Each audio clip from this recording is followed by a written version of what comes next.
Hi hello நம்ம உடம்புல இருக்கிற 400க்கு மேற்பட்ட பல நோய்களை சரி செய்யக்கூடிய முடவாட்டுக்கால் சூப் தான் இன்னைக்கு நம்ம சூப்பரா செய்ய போறோம். முடவாட்டுக்கால் கிழங்கு வந்து நம்ம இந்த அளவுக்கு கட் பண்ணி வச்சுருக்கோம். விரலி மஞ்சள் கொஞ்சம், சின்ன வெங்காயம் கொஞ்சம், பூண்டு பல்லு கொஞ்சம், கருவேப்பிலை, இஞ்சி துண்டு இந்த அளவுக்கு எடுத்துருக்கோம். மல்லி விதை, மிளகு, சீரகம், ஒரு தக்காளி பழம்.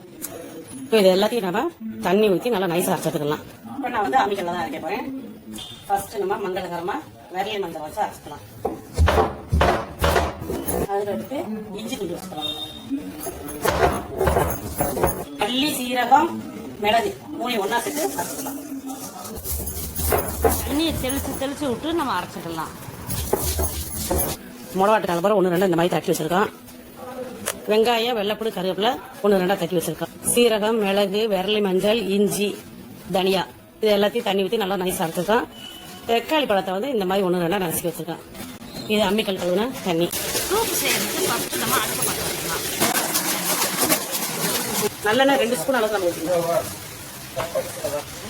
முடவாட்டுக்கால் கிழங்கு வந்து தட்டி வச்சிருக்க மாதிரி ஃபர்ஸ்ட் நம்ம அதை போட்டு வதக்கலாம். 2 நிமிஷம் 3 நிமிஷம் நல்லா வதங்கினதுக்கப்புறம் வெங்காயம், பூண்டு பல்லு, கருவேப்பிலை நம்ம அரைச்சி வச்சுருக்கோம். அரைச்சி வச்சுக்கலாம். பச்சை ஸ்மெல் போகிற வரைக்கும் வதக்கலாம். அதுக்கடுத்து தக்காளி பழத்தை நச்சு வச்சுருக்கோம். அரைச்சி வச்சுக்கலாம். தக்காளி நல்லா வரையும் அதையும் வச்சுருக்கலாம்.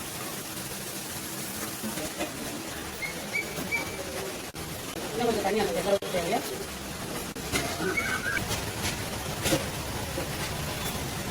சூப்பு நல்லா கொதி எடுத்துக்காங்க. இப்போதான் கொதி வர ஆரம்பிச்சுட்டு இந்த சூப்புக்கு தேவையான அளவு கலப்பு. இந்த சூப்பு நல்லா கொதி வரட்டும். இந்த சூப்புக்கு தேவையான அளவு கொத்தமல்லி போடலாம். இந்த சூப்பு நல்லா ஒரு 5 நிமிஷம் 10 நிமிஷம் கொதி வரட்டும். அதுக்கப்புறம் இந்த சூப்பை நம்ம கண்டல ஊற்றி வடிகட்டி குடிக்க முடியாது. சூப் 10 நிமிஷம் கொதி வந்தாலே போதும். இந்த சூப்பை நம்ம கொஞ்சம் டேஸ்ட் பண்ணி பார்க்கலாம்.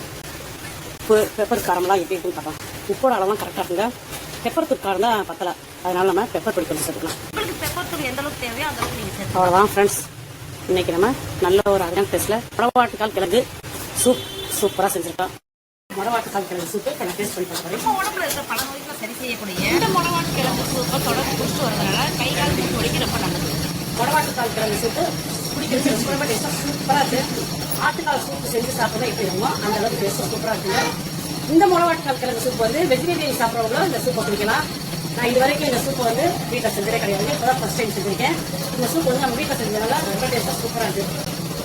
எங்கள் சின்ன பையன் மருமக பேரெல்லாம் ஊர்லேருந்து வந்திருந்தாங்க. அவங்களுக்காக இன்றைக்கி நம்ம முடவாட்டுக்கால் சூப் செஞ்சு கொடுத்தோம். அவங்களும் இந்த சூப்பை குடிச்சு ரொம்ப ரொம்ப டேஸ்ட்டாக சூப்பராக இருக்குன்னு சொன்னாங்க.